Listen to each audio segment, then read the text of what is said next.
Hello guys, welcome back to bits and pieces. இந்த வீடியோவில் நம்ம என்ன பார்க்க போகிறோம் அப்படின்னு பார்த்தீங்கன்னா, நம்மளுடைய சுப்ரீம் கோர்ட் அதான் லாஸ்ட் வீக் பார்த்தோம். Powers of the supreme Court என்னன்னு பார்த்துட்டு அண்ட் ப்ரீவியஸ் இயர் கொஸ்டின் பார்த்துட்டு இந்த வீடியோ வந்து ஃபினிஷ் பண்ணிடலாம். And this is more than enough for the basics of supreme Court. இது அப்புறம் நீங்கள் என்ன பண்ணணும் அப்படின்னு பார்த்தீங்கன்னா, take multiple question papers and previous year questions இதெல்லாம் சால்வ் பண்ணி அப்படின்னா it will be more than enough. Okay guys, நம்ம வந்து டாபிக் உள்ள போயிடலாம். Jurisdiction and powers of the supreme Court என்னென்ன பவர்ஸ் இருக்கு, எங்கெங்கெல்லாம் இவங்களுக்கு வந்து அதிகாரம் இருக்கு, அதிகார வரம்பு எவ்வளவு இருக்கு அப்படின்னு பாத்தீங்கன்னா, ஃபைனல் கோர்ட் ஆஃப் அப்பீல். நீங்க அப்பீல் போறீங்க ஏதாச்சும் கேசஸ்க்கு அப்படின்னு பாத்தீங்கன்னா ஃபைனலா சுப்ரீம் கோர்ட்ல தான் போய் நிப்பீங்க. And supreme court the final interpreter of the constitution and guardian of the fundamental rights and custodian of the constitution. இவங்க தான் கான்ஸ்டியூஷனை பாதுகாக்கிறாங்க. யார்கிட்ட இருந்து? Other wings of the government, judiciary legislature and executive. அவங்க எதுவும் அன்கான்ஸ்டிடியூஷனல் லாஸ் இயற்றிட்டாங்க அப்படின்றால் அதை check பண்றது இவங்க தான். நம்ம வந்து என்ன அப்படிங்கறது பார்த்தோம். Cow in and other jar அப்படிங்கிறது தான் இதோடைய mnemonic. Constitution C for constitutional interpretation, O for original jurisdiction, W for writ jurisdiction, A for advisory jurisdiction, O for other powers, J for judicial review, A for appellate jurisdiction, R for a court of record. ஓகேங்களா. First, constitutional interpretation அப்படி என்றால் என்ன? கான்ஸ்டிடியூஷனை இவங்க தான், நம்ம ஏற்கனவே சொன்ன மாதிரி கடைசியா இவங்க தான் இன்டர்பிரட் பண்றாங்க. இவங்க என்ன கான்ஸ்டியூஷனை பார்த்து இப்படிதான் சொல்லியிருக்கு அப்படின்னு சொல்லியிருந்தாங்கன்னா அதுதான் அர்த்தம். இவங்க தான் கடைசியா இன்டர்பிரட் பண்ணக்கூடிய ஆள் சுப்ரீம் கோர்ட். ஒன்னு கான்ஸ்டிடியூஷனல் இன்டர்பிரிட்டேஷன்ங்கிறது one of the powers. Second ஒன்று வந்து COW தானே பார்த்தோம் நம்ம. ஃபர்ஸ்ட் கான்ஸ்டிடியூஷனல் இன்டர்பிரிட்டேஷன், அடுத்தது வந்து ஒரிஜினல் ஜூரிஸ்டிக்ஷன், அடுத்தது வந்து பாத்தீங்க அப்படின்றால் ரிட் ஜூரிஸ்டிக்ஷன். COW, சி முடிஞ்சு. ஓ ஃபார் ஒரிஜினல் ஜூரிஸ்டிக்ஷன். ஒரிஜினல் ஜூரிஸ்டிக்ஷன்னா ஒரிஜினலா நீங்க இவங்கள்ட்ட தான் போகணும். அந்த கேஸ் ஒரு கேஸ் இருக்கு, ஃபர்ஸ்ட் நீங்க இவங்கள்ட்ட மட்டும்தான் போக முடியும். ஓகேங்களா. அதை வந்து அப்பீல் ஒரிஜினல் அப்படின்னால் ஒரிஜினலா அந்த கேஸ் ஃப்ரெஷ்ஷா இருக்கும் போதே இவங்க வந்து கேட்கலாம். By not necessarily by appeal. ஒரிஜினல்னா ஒரிஜினலா ஒரு சண்டை வருது, அதை அவங்க கேட்கலாம். அப்பீல் மூலமா இல்லாம டைரக்டா இவங்களே கேட்கறதுக்கான அதிகாரம் இருக்கிறது. அப்படி என்னென்ன கேசஸ் அப்படின்னா, ரெண்டு ஸ்டேட் தமிழ்நாடும் கர்நாடகாவும் சண்டை போடுறாங்க அப்படின்றால் டைரக்டா சுப்ரீம் கோர்ட்டுக்கு போகலாம். ஏன் அப்படின்றால் இங்க இருக்க பயஸ் என்னன்னா, நீங்க வந்து மெட்ராஸ் ஹைகோர்ட்டுக்கோ இல்ல கர்நாடகா ஹைகோர்ட்டுக்கோ போனீங்க அப்படின்றால் அங்க வந்து ஒரு சென்ஸ் ஆஃப் பயஸ்னஸ் இருக்கலாம் அப்படின்று என்னோட ஒப்பீனியன். அதனால என்ன பண்றாங்க அப்படின்றால், இப்படி ஞாபகம் வச்சுக்கலாம் நீங்க. ஒரு கேஸ் இப்போ வந்து தமிழ்நாடு கர்நாடகா ரெண்டு ஸ்டேட் இருக்கு. இப்போ வந்து ரெண்டு பேரும் சண்டை போடுறாங்க ஏதோ ஒரு விஷயத்துக்கு, ரெண்டு தமிழ்நாடு அண்ட் கர்நாடகா அப்படின்றால் பார்டர் டிஸ்பியூட், ரெண்டு வில்லேஜ் இருக்கு, இது எனக்கு உனக்குன்னு சொல்லி சண்டை போட்டுக்கிறாங்கன்னா எந்த கோர்ட்ட போறீங்க? ரெண்டு பேருக்கு ரெண்டு ஸ்டேட்ல இருக்க கோர்ட்டையும் போக முடியாது. ஸோ டைரக்டா நம்ம வந்து ஒரு நடுநிலையான சுப்ரீம் கோர்ட்டுக்கு போயிடலாம் அப்படிங்கிற மாதிரி நீங்க வந்து ஞாபகம் வச்சுக்கலாம். இன்னொன்னு, சென்டருக்கும் ஸ்டேட்ஸ்க்கும், தமிழ்நாடு கவர்மெண்ட்டுக்கும் கவர்மெண்ட் ஆஃப் இந்தியாவுக்கும் ஒரு சண்டை, ஏதோ ஒரு பிரச்சனை. அப்போ இல்ல தமிழ்நாடும் கர்நாடகா இல்லைன்னா கேரளா எல்லாம் ஒரு சைடு நிக்கிறாங்க, கவர்மெண்ட் ஆஃப் இந்தியா தனியா ஒரு சைடு நிக்குது அப்படின்னா அப்படிப்பட்ட கேஸ்களுக்கு நீங்க எங்க போலாம்னா ஒரிஜினல் ஜூரிஸ்டிக்ஷன் மூலமா சுப்ரீம் கோர்ட்டுக்கு போகலாம். Exclusive and original which means இந்த இஷ்யூஸ் எல்லாம் இருக்கு இல்லையா, இதெல்லாம் ஹை கோர்ட்ஸ்னால ஹியர் பண்ணவே முடியாது. எக்ஸ்க்ளூசிவா சுப்ரீம் கோர்ட் மட்டும் தான் ஹியர் பண்ண முடியும். ஒரிஜினல் ஜூரிஸ்டிக்ஷன்ல இதெல்லாம் வராது. எந்தெந்த கேஸ் எல்லாம் சுப்ரீம் கோர்ட்டுக்கு கொண்டு போக முடியாதுன்னு புரிஞ்சுக்காதீங்க. ஒரிஜினல் ஜூரிஸ்டிக்ஷன் மூலமா நீங்க எந்தெந்த கேசஸ் சுப்ரீம் கோர்ட்டுக்கு எடுத்துட்டு போக முடியாது அப்படின்னா, ஒன்னு பொலிட்டிக்கல் மேட்டர்ஸ், இன்னொன்னு சிட்டிசன்ஸ் கிரீவன்சஸ். சிட்டிசன் எனக்கு வந்து ஃபண்டமெண்டல் ரைட் அஃபெக்ட் ஆகுது அப்படின்றால் நீங்க ரிட் ஜூரிஸ்டிக்ஷன் மூலமா தான் போக முடியும். ஒரிஜினல் ஜூரிஸ்டிக்ஷன் நல்லா பாத்துக்கோங்க, சிட்டிசன்ஸ் கிரீவன்சஸ் சுப்ரீம் கோர்ட் எடுக்கவே முடியாது அப்படிங்கிறது கிடையாது. ஒரிஜினல் ஜூரிஸ்டிக்ஷனுக்கு கீழே இது வந்து வராது. ஒரு ப்ரீ கான்ஸ்டிடியூஷனல் ட்ரீட்டி, இப்போ வந்து முல்லை பெரியார் டேமுக்கு ஒரு ட்ரீட்டி போட்டிருக்காங்க. ஓகேங்களா, தமிழ்நாடு அண்ட் கேரளா அப்ப இருந்து பிரசிடென்சிஸ். அதை வந்து ஒரிஜினல் ஜூரிஸ்டிக்ஷன் மூலமா நீங்க வந்து எடுத்துட்டு போக முடியாது. அட்வைசரி ஜூரிஸ்டிக்ஷன் மூலமா பிரசிடென்ட் வந்து இந்த இது பத்தி அட்வைஸ் கேட்பாரு. அதே மாதிரி ஒரு ட்ரீட்டில ஸ்பெசிபிக்கா சுப்ரீம் கோர்ட்டுக்கு இந்த இடத்துல பவர் இல்லை அப்படின்னு சொல்லியிருக்காங்க அப்படின்றால் அதுல வர முடியாது. இன்டர் ஸ்டேட் வாட்டர் டிஸ்பியூட்ஸ், ரெண்டு ஸ்டேட்டுக்கு நடுவில், இப்ப தமிழ்நாடு கர்நாடகா கீழே ஒரு வாட்டர், காவிரி வாட்டர் பிரச்சனை அப்படின்னா ஒரிஜினல் ஜூரிஸ்டிக்ஷனுக்கு கீழே வராது. ஏன் அப்படின்றால் அங்க வந்து காவிரி மேலாண்மை வாரியம்னு சொல்லிட்டு ஒரு தனியா ஒரு ட்ரிபியூனல் இருக்கும், அதுக்கு தான் நீங்க போக முடியும்.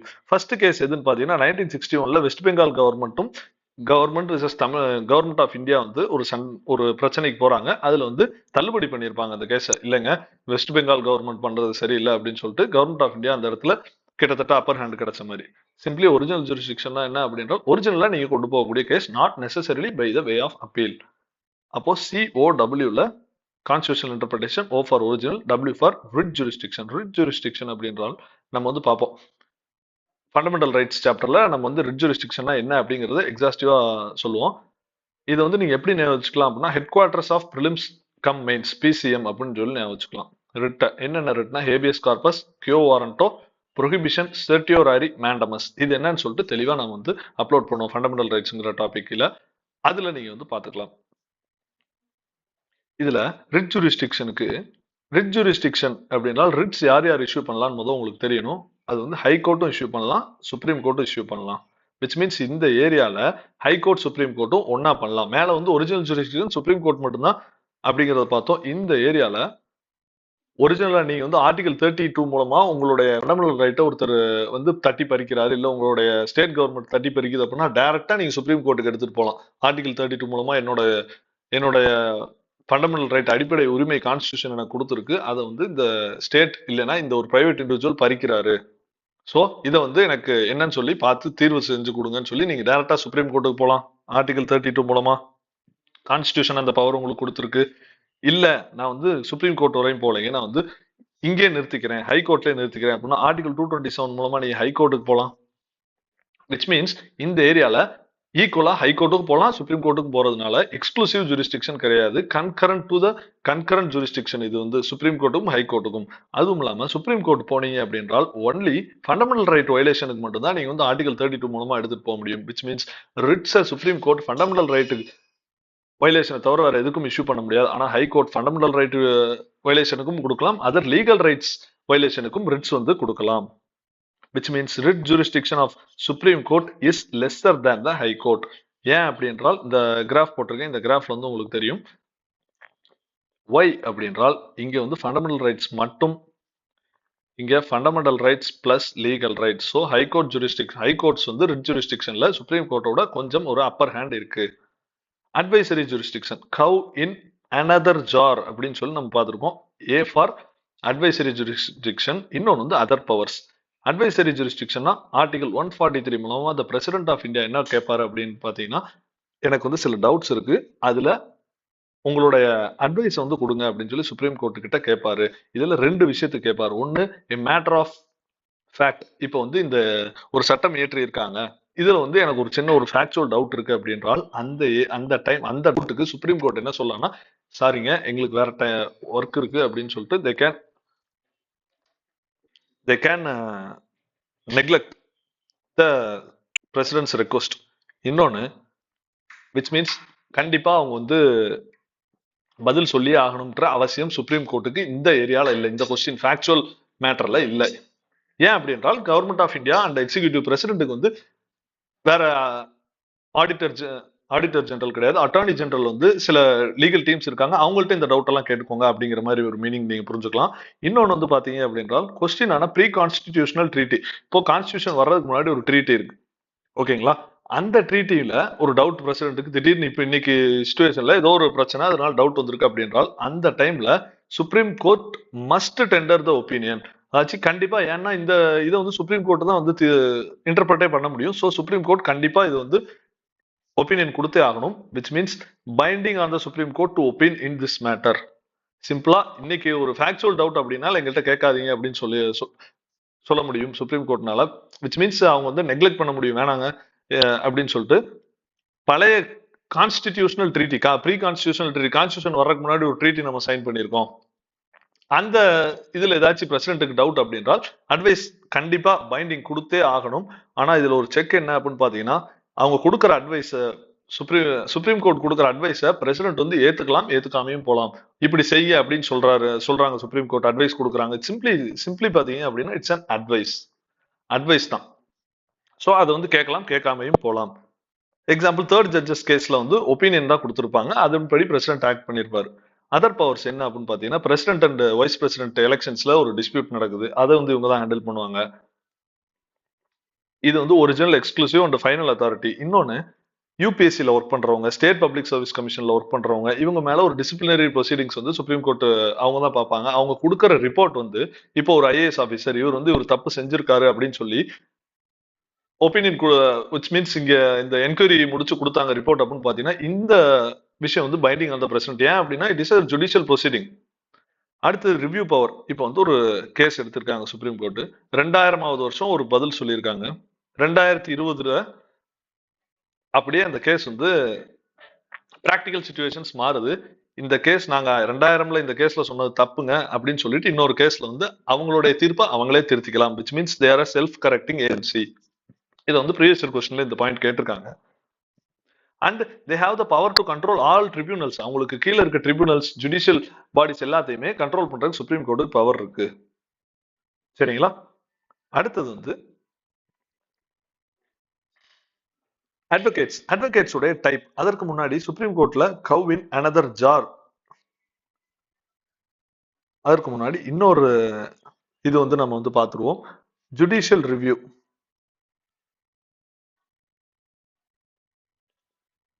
கவ் இன் அனதர் ஜார்ல என்னென்ன பார்த்துருக்கோம்? நம்ம கான்ஸ்டியூஷனல் இன்டர்பிரிட்டேஷன் பார்த்தோம், ஒரிஜினல் ஜூரிஸ்டிக்ஷன் பார்த்துட்டோம், அண்ட் அதர் பவர்ஸும் பார்த்துட்டோம். ஜுடிஷியல் ரிவ்யூ ஓகே ஜார்ல, அப்புறம் அப்பீலேட் ஜூரிஸ்டிக்ஷன், அப்புறம் கோர்ட் ஆஃப் ரெக்கார்ட். இது மூணும் பார்க்கணும். ஓகேங்களா? ஒன்னு ஜுடிஷியல் ரிவ்யூ அப்படி என்றால் ஒரு லெஜிஸ்லேச்சர் சட்டம் ஏற்றுறாங்க பார்லிமெண்ட்ல. ஓகேங்களா? அந்த சட்டம் கான்ஸ்டிடியூஷன்ல சொல்லப்பட்ட லைன்ஸ்க்கு ஈக்குவலா இருக்கா அப்படின்னு செக் பண்றது யாரு அப்படின்னு பாத்தீங்கன்னா சுப்ரீம் கோர்ட், ஜுடிஷியரி. ஒருவேளை அது வந்து கரெக்டா இல்ல, கான்ஸ்டிடியூஷன் வந்து இண்டிபெண்டன்ஸ் ஆஃப் ஜுடிஷியரியை அவங்க வந்து என்ஷூர் பண்றாங்க. கான்ஸ்டியூஷன்ல இண்டிபெண்டன்ட் ஜுடிஷியரி இண்டிபெண்டா இருக்கணும். ஆனா கவர்மெண்ட் ஆஃப் இந்தியா என்ன பண்றாங்கன்னா என்ஜாக் அப்படிங்கிற ஒரு லாவை கொண்டு வராங்க. நேஷனல் ஜுடிஷியல் அப்பாயின்மெண்ட்ஸ் கமிஷன் அப்படின்னு சொல்லிட்டு 2015 ஒரு லா கொண்டு வந்திருப்பாங்க.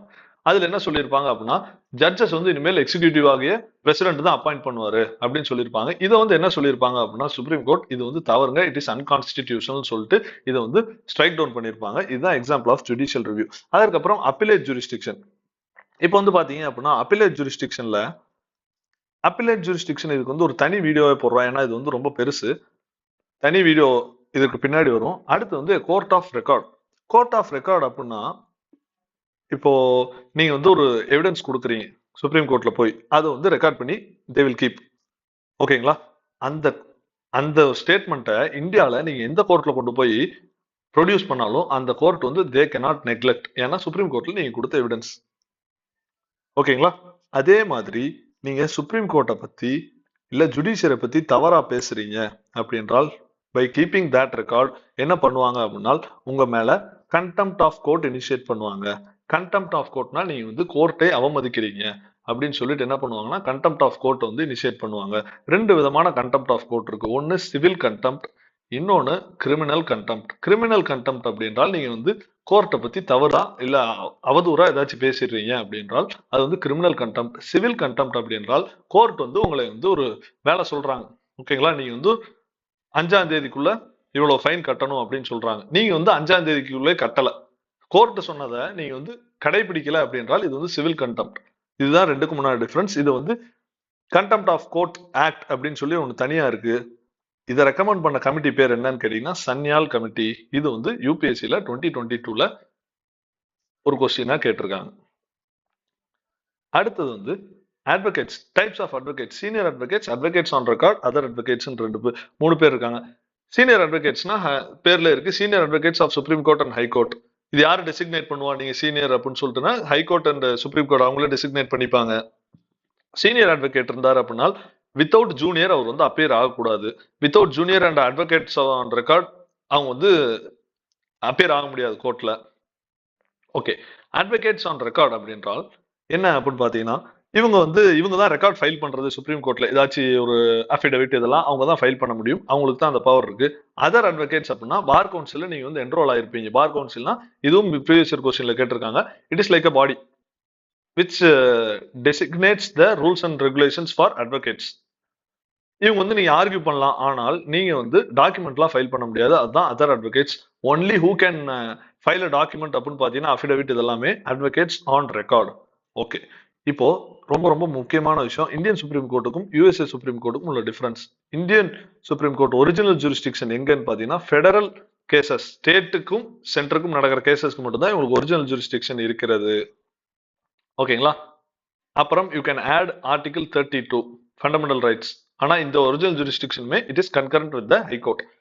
யூஎஸ்ஏக்கு வந்து பாத்தீங்கன்னா federal cases, naval forces, maritime acts இதுக்கெல்லாமும் ஒரிஜினல் ஜூரிஸ்டிக்ஷன் இருக்கு. Appellate jurisdiction constitutional, civil and criminal matters இருக்கு. அதுக்கு தனி வீடியோ வரும். அண்ட் கான்ஸ்டிடியூஷனல் கேசஸ்க்கு மட்டும்தான் அபிலேட் ஜூரிஸ்டிக்ஷன் யூஎஸ்ஏல இருக்கு. ஸ்பெஷல் லீவ் பெட்டிஷன் ஆர்டிகல் 136 மூலமா எந்த கேஸ் வேணாலும் சுப்ரீம் கோர்ட் வந்து தன்னுடைய டிஸ்போசலுக்கு எடுத்துக்கலாம். இப்போ மெட்ராஸ் ஹைகோர்ட்ல ஒரு கேஸ் நடந்துட்டு இருக்கு அப்படின்னா இது நான் பாத்துக்கிறேன் அப்படின்னு சொல்லி சுப்ரீம் கோர்ட்னால எடுக்க முடியும். யூஎஸ்ஏ கோர்ட்டுக்கு அந்த பவர்லாம் கிடையாது. ஜுடிஷியல் ரிவ்யூ வந்து லிமிடெட். ஏன் அப்படின்னு பாத்தீங்கன்னா இந்தியால நல்லா பாத்துக்கோங்க, இந்தியால கான்ஸ்டிடியூஷனல் சுப்ரீமசி நிறைய இடத்துல நம்ம வந்து ஜுடிஷியல் சுப்ரீமசி அப்படின்னு பார்த்திருப்போம். When compare to the parliament தான் judicial supremacy.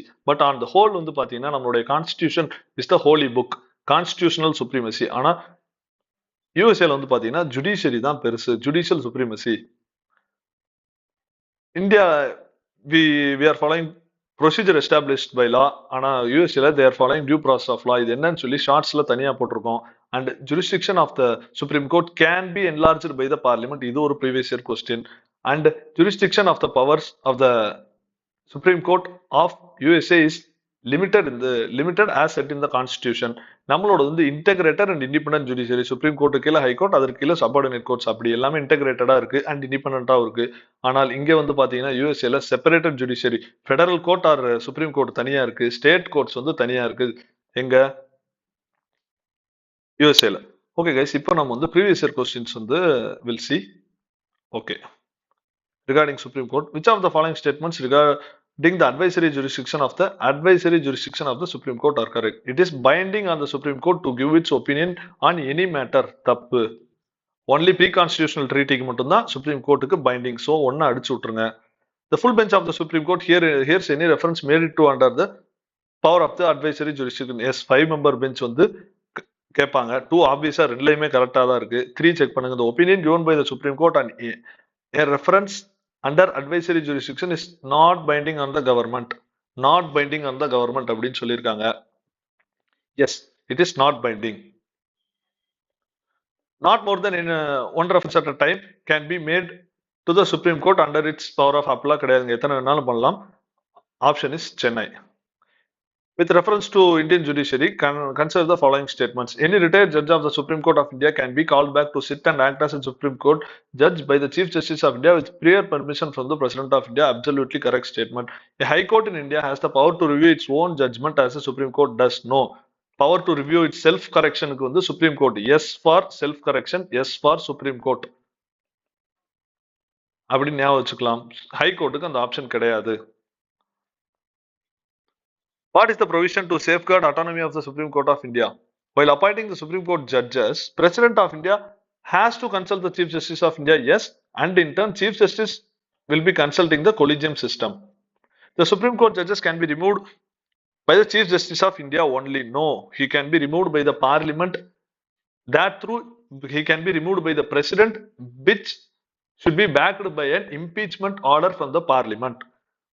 The salaries of the judges are charged on the consolidated fund of India, which legislature does not have to vote. இதுல 2 அடிச்சு விட்டுருங்க. ஓகேங்களா? legislature have to vote, but அதுல வந்து ஒரு சின்ன which means correct தான். இது இங்க இருக்கிறதுனால இந்த ஸ்டேட்மெண்ட் வந்து கரெக்ட், பட் legislature கண்ட்ரோலே கிடையாது. ஓகேங்களா? they must vote. All appointments of the officers and staffs of Supreme Court of India are made by the government only. No. Government has nothing to say. ஓகேங்களா? Chief ஜஸ்டிஸே appoint பண்ணிக்கலாங்க. ஹைகோர்ட்டுக்கும் அப்படிதான். Parliament cannot enlarge the jurisdiction of the Supreme Court of India as its jurisdiction is limited to that of conferred by the Constitution. Parliament can enlarge, but it cannot diminish. குறைக்க தான் முடியாது. It can enlarge. நாளைக்கு சிம்பிளா சொல்ல போனா, நாளைக்கு வந்து ஸ்ரீலங்கா பக்கத்துல கச்சத்தீவு நம்ம வந்து எடுத்துக்கிறோம்னு வச்சுக்கோங்களேன். ஓகேங்களா? கச்சத்தீவை நம்ம வந்து அது பேர் என்ன, ஒரு கான்ஸ்டிடியூஷனல் ட்ரீட்டி மூலமா ஸ்ரீலங்கன் கவர்மெண்ட் நமக்கே கொடுத்துட்றாங்க அப்படின்றால் சுப்ரீம் கோர்ட்டுடைய ஜுரிஸ்டிக்ஷன் அங்க என்லார்ஜ் ஆகப்படும்ன்றத அமெண்ட்மெண்ட் மூலமா நம்ம கொண்டு வந்துருவோம். ஓகேங்களா? Parliament can increase. ஆனா பார்லிமெண்ட் வந்து என்ன பண்ண முடியாதுன்னா தமிழ்நாட்டுக்கு மட்டும் சுப்ரீம் கோர்ட்டுடைய பவர் எக்ஸ்டெண்ட் ஆகாதுங்க அப்படின்லாம் கொண்டே வர முடியாது. The officers and servants of Supreme Court and High Court are appointed by the concerned Chief Justice and administrative expenses are charged on the consolidated fund of India. Yes, correct. ஓகேங்களா? இது வந்து தப்பு, இது வந்து correct. The mode of removal of judge of a high court in India is same as that of the removal of the judge of the Supreme Court. Yes. இரண்டுமே impeachment process. After retirement from office, a permanent judge of high court cannot plead or permanent judge of a high court cannot plead or act in any court before before any authority in India. தப்பு. ஏன் அப்படின்றால் he can act before the Supreme Court and except the High Court which he have worked. இப்போ சிம்பிளா சொல்ல போனா ரஜினிகாந்த்னு ஒரு judge இருக்காருன்னு வச்சுக்கோங்களேன். அவர் வந்து மெட்ராஸ் ஹைகோர்ட்ல பிராக்டிஸ் பண்ணிட்டு ஜட்ஜா இருந்து ரிட்டையர் ஆயிடுறாரு அப்படின்னா அவரு ரிட்டையர் ஆனதுக்கு அப்புறம் மெட்ராஸ் ஹைகோர்ட்டை தவிர எந்த ஹைகோர்ட்ல வேணாலும் அவருக்கு ஒர்க் பண்ணிருக்கலாம். விச் மீன்ஸ் அட்வொகேட்டா ப்ளீட் பண்ணலாம். அவருடைய ட்ராக் ரெக்கார்டு பாத்தீங்க அப்படின்னா அவர் ஒர்க் வந்து வேற எந்தெந்த ஹைகோர்ட்ல எல்லாம் ஜட்ஜா இல்லாம இருந்தாரோ அந்தந்த ஹைகோர்ட்டுக்கு போய் அவர் வந்து ஒர்க் பண்ணலாம். And also the supreme Court. ஆனா சுப்ரீம் கோர்ட் ஜட்ஜஸ் எங்கேயுமே வந்து they cannot work. National Human Rights Commission இது வந்து அங்க பார்க்கும்போது பார்ப்போம். Human Rights Commission which of the following is the custodian of the Constitution of India? Obviously the supreme Court. எப்படி கேக்குறாங்க பாருங்க. Power to increase the number of judges in the supreme Court of India is vested with the Parliament. Supreme Court of India decides the disputes between the center and states falls under center and state nale original jurisdiction. Power of the Supreme Court India to decide disputes between center and states falls under the original jurisdiction. Okay guys, thank you. And ஏதாச்சும் உங்களுக்கு suggestion இருந்தா please comment செக்ஷன்ல mention பண்ணுங்க. And please don't forget to subscribe and like this video. Thank you guys. உங்களுக்கு இந்த video யூஸ்ஃபுல்லா இருக்கு அப்படின்னு நினைச்சீங்க அப்படின்னா you can share to your friends. And அடுத்த வீடியோல will see the next topics. Thank you guys.